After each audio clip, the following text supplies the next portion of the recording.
नमस्कार दोस्तों, मैं सरोज पांडे। आज आप सभी से कहना चाहता हूं कि हमें अन्न का और भोजन का भूलकर भी अपमान नहीं करना चाहिए।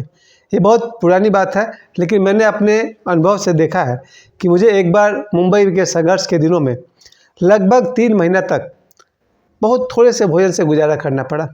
लगभग एक वड़ा पाव खा करके 24 घंटा गुजारना, फिर अगला दिन कहीं एक समोसा पाव। जबकि मैं एक साधारण परिवार से और ठीक ठाक परिवार से ताल्लुक़ रखता हूँ, जहाँ मेरे घर में सभी परिवार के सदस्य उचित रूप से सुबह शाम नाश्ता करते होंगे। वहाँ मुंबई में संघर्ष के दिनों में मुझे बहुत ही कम भोजन पर गुजारा करना पड़ा और मैं इसका कारण मानता हूँ, बचपन में मैंने अन्न का अपमान किया था, एक बार से अधिक।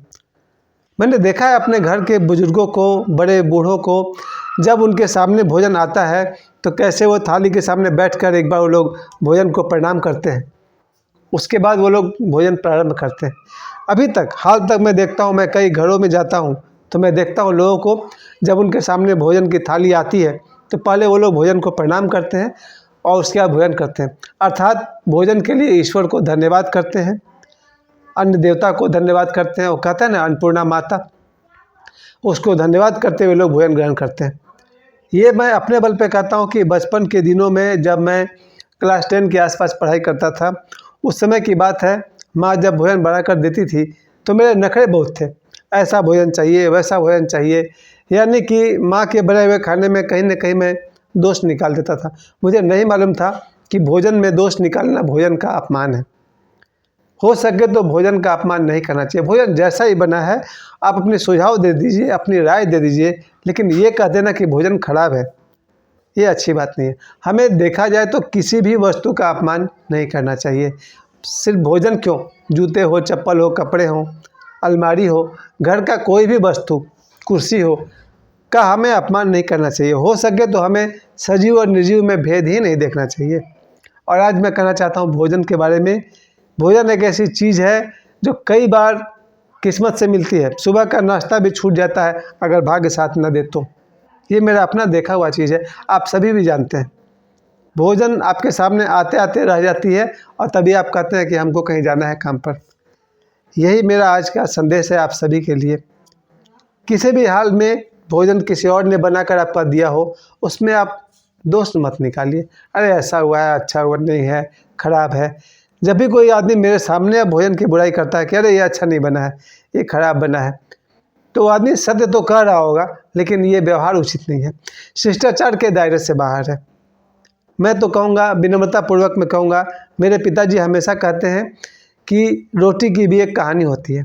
एक रोटी को उगाने के लिए किसान किस तरह से खेतों में मेहनत करता है, धूप में हल जोतना, उसकी सिंचाई करना, फिर फसल जब निकलता है तो किसान उस फसल से बीज निकालता है, फिर वो गेहूँ किसी दुकान में जाता है, दुकान से चक्की में जाता है, उससे पीसा जाता है, फिर आटा निकलता है, तब रोटी बनता है। और हम 1 सेकंड में भोजन की बुराई कर देते हैं। उसी तरह से जो भी भोजन हमारे थाली में परोसा गया है, उसकी एक लंबी श्रृंखला है। कैसे एक किसान अपने श्रम से उसको उगाता है और हमारे माता पिता अपने श्रम की कमाई से, मेहनत की कमाई के पैसे से उस भोजन को खरीद के घर लाते हैं, उसको भी याद रखिए। किसान ने जो मेहनत किया उसको भी याद रखिए। माता पिता या हम सब मेहनत से पैसे कमाते हैं, उस पैसे को भी याद रखिए। और भोजन जब घर में आता है तो इतना आसानी से नहीं बन जाता है। जो लोग भोजन बनाते हैं वही जानते हैं कि भोजन बनाना भी एक कला है, थोड़ी सी श्रम है, तब जाके कहीं भोजन तैयार होता है। घंटों लगते हैं भोजन तैयार करने में और हम 2 सेकंड में खाना को कह देते हैं अच्छा नहीं बना है या ये खाना हमको पसंद नहीं है। नहीं सर, मैं आप सभी से निवेदन करना चाहता हूँ, भोजन थोड़ा हो या ज़्यादा हो, स्वादिष्ट हो या साधारण हो या कभी कभी आपके पसंद के विपरीत भी हो, भोजन को उचित सम्मान दें, उचित सुझाव दें कि हाँ ऐसा वैसा बनना चाहिए। हो सके तो थोड़ा बहुत आदरपूर्वक ग्रहण कर लें, नहीं ग्रहण कर पाएँ तो कोई बात नहीं है, फिर आगे भी जीव जंतु है उनकी तरफ बढ़ा दीजिए। लेकिन अपमान कहीं से भी भोजन का नहीं करना चाहिए। हम स्वयं भी और अपने बच्चे को भी, मैंने बच्चों को देखा है भोजन को फेंक देते हैं। मुझसे भी ये गलती बचपन में हो जाती थी। बच्चे भोजन को कुछ समझते ही नहीं है, या घर के भोजन के बजाय वो बाहर का भोजन खाना ज़्यादा पसंद करते हैं। किसी भी तरह से कहने का मतलब यही है, भोजन का सम्मान हो, कहते हैं माँ अन्नपूर्णा देवी, माता पार्वती का ही एक रूप है। माता पार्वती को ही अन्नपूर्णा देवी कहा गया है। वही सही, किसी भी तरह से हम सभी के लिए भोजन आदरणीय है। हमें भोजन का सम्मान करना चाहिए, अपमान कभी नहीं करना चाहिए। मुझे आप सभी ने समय दिया, आप सभी को बहुत बहुत धन्यवाद।